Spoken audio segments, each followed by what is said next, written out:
தொகுதி மறுசீரமைப்பு தொடர்பாக பிற மாநில கட்சி தலைவர்களை சந்திக்க திமுக சார்பில் குழு அமைக்கப்பட்டுள்ளதாக தகவல் வெளியாகியுள்ளது. தொகுதி மறைமுறை தொடர்பாக அடுத்த கட்ட நடவடிக்கைகளை எடுக்க வரும் 22ஆம் தேதி சென்னையில் கூட்டு நடவடிக்கை குழு கூட்டம் நடக்க உள்ளது. இதில் பங்கேற்கும்படி தென் மாநில முதலமைச்சர்களுக்கு முதலமைச்சர் ஸ்டாலின் அழைப்பு விடுத்து கடிதம் அனுப்பியுள்ளார்.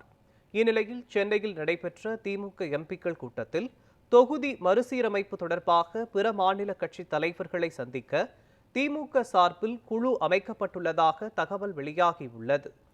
கேரளாவிற்கு அமைச்சர் பிடிஆர் பழனிவேல் தியாகராஜன், ஆந்திராவிற்கு அமைச்சர் ஏவா வேலு ஆகியோரும், மேற்கு வங்கத்திற்கு எம்பி கனிமொழியும், ஒடிசாவிற்கு டிஆர்பி ராஜாவும் செல்லவுள்ளதாக தகவல் வெளியாகியுள்ளது.